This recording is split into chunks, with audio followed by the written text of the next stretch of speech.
Hannah stood at the observation window, her silver blue skin reflecting the bright Earth sunlight. As the top xenobiologist from the Navi homeworld, she had been chosen to represent her species on this first official diplomatic mission to Earth. She adjusted her breathing apparatus slightly, still getting used to the different atmospheric composition. Fascinating planet, she remarked to no one in particular, her translator device converting her musical language to English. Primitive, but fascinating. The Earth laboratory where she had been stationed was clean and organized by human standards. But to Hannah, it seemed chaotic and inefficient, much like humans themselves, she thought. Dr. Kim entered the room carrying data tablets. His friendly smile did little to hide his obvious excitement at working with an alien scientist. "Good morning, Hannah. I hope you rested well. Today we begin our cultural exchange sessions," he said, setting down the tablets. "I thought we might start with basic biological comparisons." Hannah nodded. "Excellent. I am eager to document the differences between our species." Dr. Kim activated a holographic display showing human anatomical systems. "Let's begin with reproduction, as it's one of the fundamental differences between our species." As Dr. Kim explained human pregnancy, childbirth, and infant development, Hannah's large eyes widened. Her translator couldn't quite capture the sound she made, but it resembled laughter. "Is something amusing?" Dr. Kim asked, pausing his presentation. "Forgive me," Hannah said, trying to compose herself. "You mean humans actually carry offspring internally for 9 months? In your own bodies?" "Yes, that's correct. And this process causes physical pain, hormonal disruption, and significant health risks to the carrier." Dr. Kim nodded. "Pregnancy does involve changes to the body, yes." Hannah couldn't contain herself any longer. "This is so primitive and inefficient. No wonder your technological development has been so slow." Dr. Kim's friendly expression hardened slightly. "Our biological processes may seem primitive to your species, but they've served humanity well for thousands of years." Hannah waved her slender hand dismissively. "On Navi, reproduction is a perfectly controlled process. We use external gestation pods and optimize genetic material before development begins. No pain, no complications, no inefficiency. No random genetic combinations leading to unpredictable traits. There's value in our natural process," Dr. Kim said, his voice growing cooler. "The bond between parent and child begins during pregnancy." "A sentimental notion," Hannah replied. "Emotions should not be part of scientific processes." That evening at the diplomatic reception held to welcome the Navi delegation, Hannah continued her observations about human biology to anyone who would listen. She stood near the refreshment table, watching humans consume food directly with their mouths. "Your digestive system is equally primitive," she told a group of scientists who had gathered around her. "On Navi, we absorb nutrients through specialized membranes. Much more hygienic." One by one, the human scientists found reasons to move away. Ambassador Jun approached, looking concerned. "Hannah, I believe some of our hosts are finding your comments about human biology challenging." "I am merely stating scientific facts," Hannah replied. "Surely they don't expect me to pretend their biological systems are advanced." "It's not about advancement. It's about respect," Ambassador Jun said quietly. "Remember, our mission is to build positive relations." Hannah straightened her tall frame. Science should not bow to feelings. Later that week, Hannah was invited to observe a university biology class. The students were studying reproductive systems, and the professor had invited Hannah to share information about Navi reproduction. "The Navi have eliminated all reproductive inefficiencies," Hannah explained to the students. "We select optimal genetic combinations from donors, then place the developing embryo in an artificial environment where all conditions are perfect." "Don't you miss the experience of carrying a child?" a female student asked. "Miss it? Why would we want to experience discomfort, weight gain, and risk?" "Your reproduction method seems almost animal-like," Hannah replied. The classroom grew uncomfortably quiet. "And what happens if your gestation pods fail?" asked another student. "If your technology breaks down?" "They don't fail," Hannah said confidently. "We have backup systems." "But systems can always fail," the student persisted. "Humans can reproduce anywhere, under almost any conditions. That's resilience." Hannah hadn't considered this perspective before.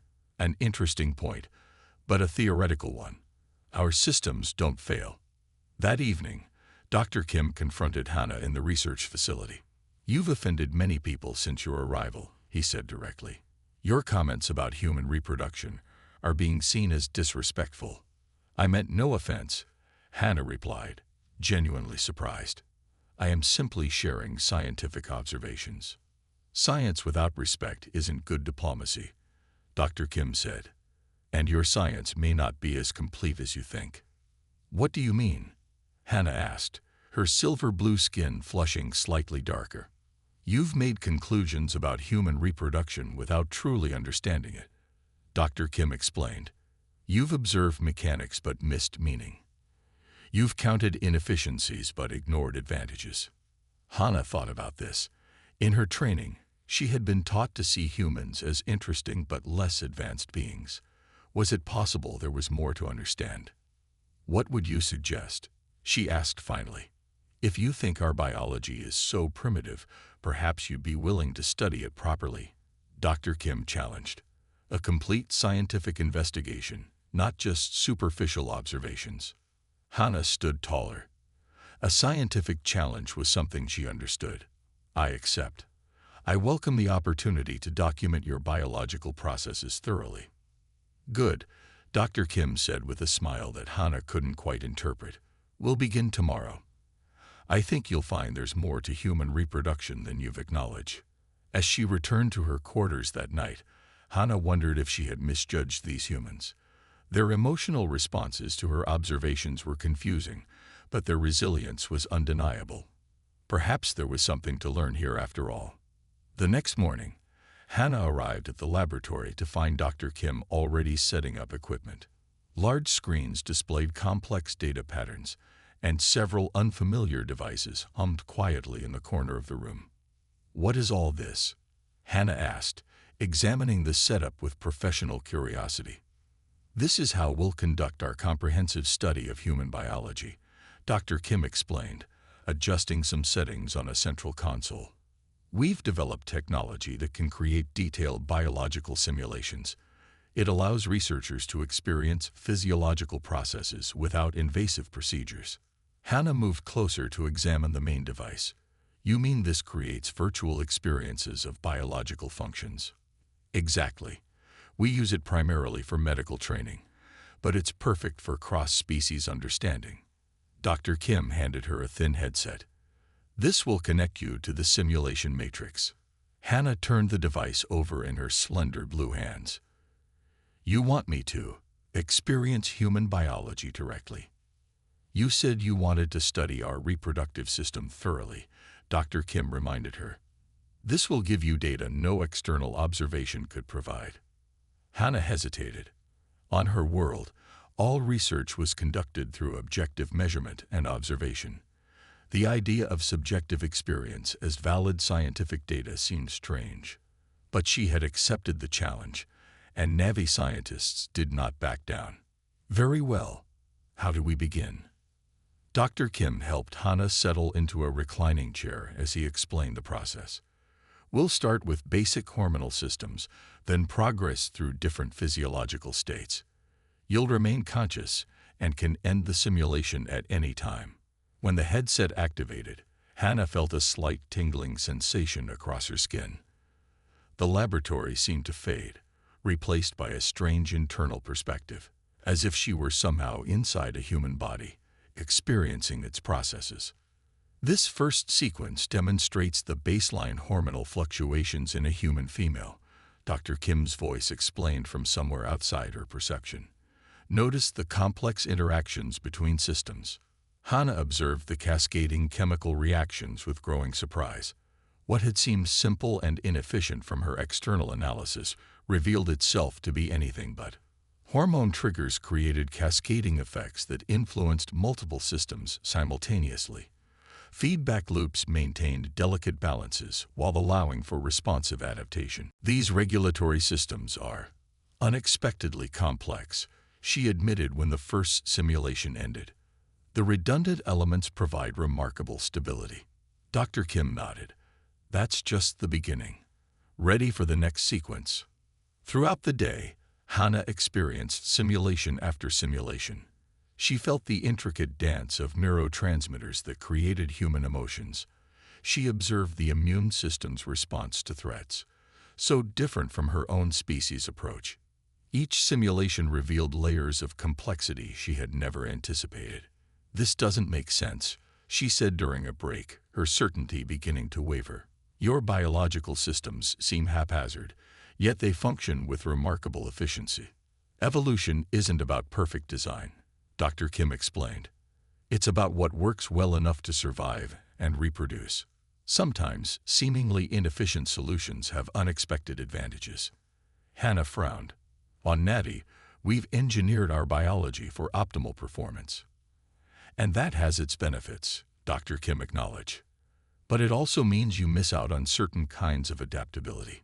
The afternoon simulations focused specifically on human reproduction. Hannah experienced the complex hormonal shifts that regulated the reproductive cycle. She felt the extraordinary cascade of responses that prepared a body for potential pregnancy. Most surprising were the neurological connections forming between parent and developing offspring. These bonding mechanisms begin before birth, she asked, fascinated despite herself. Yes, the relationship starts forming through hormonal exchanges while the baby develops, Dr. Kim confirmed. It's the beginning of our social structure. By late afternoon, Hannah sat quietly, processing what she had learned. The simulations had shown her that human reproduction, while indeed more physiologically demanding than Navi methods, contained sophisticated systems her initial assessment had completely missed. Your biological processes are more elegant than I realized, she finally admitted. The way different systems support each other is remarkable. Dr. Kim smiled. There's elegance in both our approaches. Your species chose technological intervention. Humans maintained biological processes, but developed remarkable adaptations. Hannah nodded slowly. Still, our approach is more controllable, more predictable. Is predictability always superior to adaptability? Dr. Kim asked.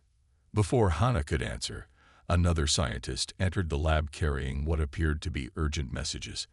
After reading them, Dr. Kim looked concerned. What is it? Hannah asked. There's been a situation at one of our research outposts. A rare virus has emerged that's affecting both humans and several Earth species. Dr. Kim scanned the data. Our teams are working on a vaccine, but it's challenging because the virus mutates rapidly. On Navi, we would simply update the genetic protections in the next generation, Hannah said. All Navi are given standardized immune enhancements before birth. Dr. Kim looked thoughtful. That works if you can anticipate all threats. But what about completely new challenges? How does your species adapt to the truly unexpected? Hannah had no immediate answer. The Navi approach relied on foreknowledge and careful planning. Unexpected biological threats were rare on their carefully controlled world. Perhaps we should continue this discussion tomorrow, Dr. Kim suggested. I'd like you to meet some colleagues working on human adaptive immunity. They've been studying how our seemingly messy immune responses actually provide protection against novel threats. As Hannah returned to her quarters that evening, she found herself reviewing what she had learned.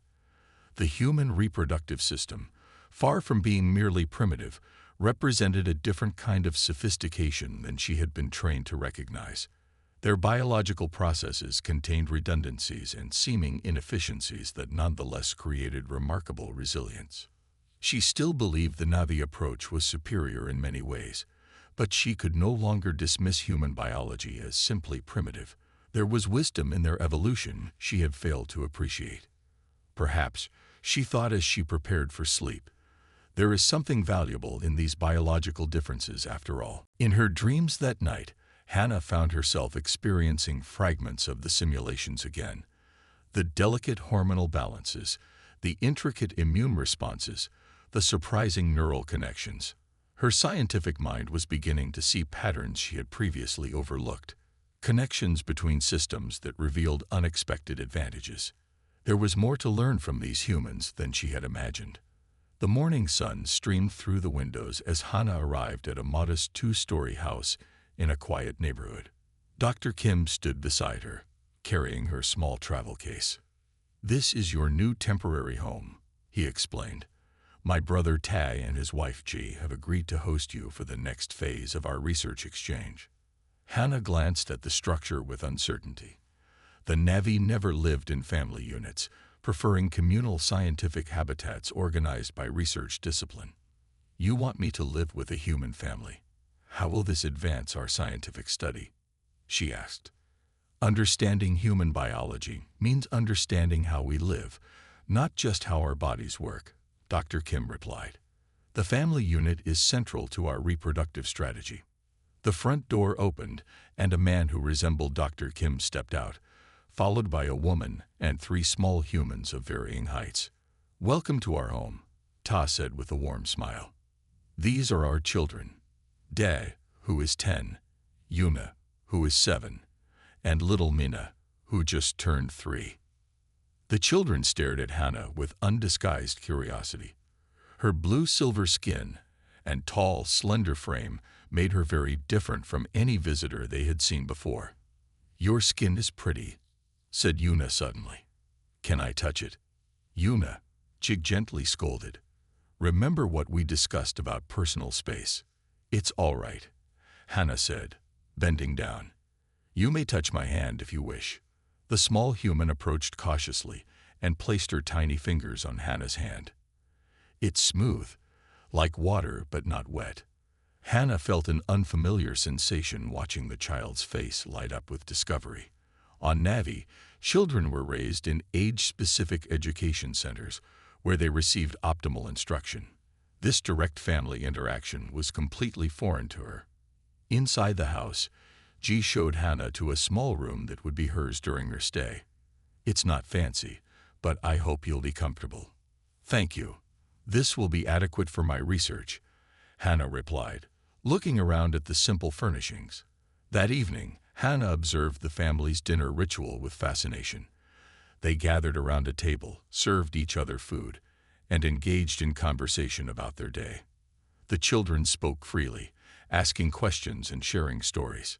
The parents listened attentively to each child. "Why do you allow the young ones to speak so much at mealtime?" Hannah asked. "On my world, children are taught to receive information, not provide it." Ta looked thoughtful. "How else would we learn about their experiences? Each child sees the world differently. Their perspectives matter to us. And how else would they learn to express themselves?" Ji added, "Communication is a skill they develop through practice." Hannah considered this. "Your approach seems inefficient. Surely direct information transfer would be more effective." "There's more to raising children than transferring information," Ji said gently. "We're helping them become their own people." The next morning, Hannah observed as Jeb prepared the children for school. There was chaos as lunch containers were filled, backpacks were checked, and hair was combed. Little Minna spilled her breakfast, causing a brief delay. "This process seems unnecessarily complicated," Hannah noted. "On Na'vi, children are collected by automated transport and delivered to their appropriate education centers." Jai smiled as she wiped Mina's face. "Maybe that's more efficient, but I treasure this time with them. Even the messy parts." After the older children left for school, Hannah watched Ji play with little Minna. They built towers with colored blocks, read stories, and drew pictures. Ji responded to every question Minna asked with patience. "Why do you spend so much time with her?" Hannah asked. "Couldn't these basic skills be taught by instructional programs?" "They could," Jai acknowledged, "but she learns more this way. She learns facts, but also how to connect with others, how to share joy, how to love." "Love," Hannah repeated the unfamiliar concept. You use this word often. It's why we choose to have children the way we do, Jai explained. The connection begins before birth and grows stronger every day. It's not just biological, it's emotional. That evening, little Minna didn't want to eat her dinner. She pushed her plate away and crossed her arms. My tummy hurts, she complained. She felt her forehead. She's warm. I think she might have caught that virus that's going around the preschool. Han observed with interest as the family's routine immediately changed. Ta got a medicine from a cabinet. Ji held Minna close, speaking softly to comfort her. The older children brought a favorite toy and a blanket. In my species, such genetic weaknesses would be corrected before birth, Hannah remarked. No child would experience illness. Jai looked up from where she cradled her daughter. But then you'd miss seeing her overcome challenges and grow stronger. Throughout the night, Ji and Tai took turns sitting with Minna, who developed a fever. Hannah watched their care with growing fascination. They applied cool cloths to Minna's forehead, gave her small sips of water, and sang quiet songs when she couldn't sleep. Why not take her to a medical facility? Hannah asked when she found Tai rocking Minna at 3 in the morning. The doctor said to monitor her at home unless the fever gets higher, Tai explained. She'll heal better here, where she feels safe and loved. You could be sleeping instead of holding her, Hannah pointed out. I could, Tai agreed, gently stroking his daughter's hair. But she needs me now. That's what being a parent means. By morning, Minna's fever had broken. Hannah watched the family's evident relief. The bond between them was almost tangible, something she could observe but not fully comprehend. At breakfast, Day asked Hannah about children on her world. Our reproductive scientists select optimal genetic combinations, she explained. The embryos develop in specialized pods until they're ready to enter education centers. But who hugs them when they're sad? Yuna asked, looking confused. Hannah had no answer.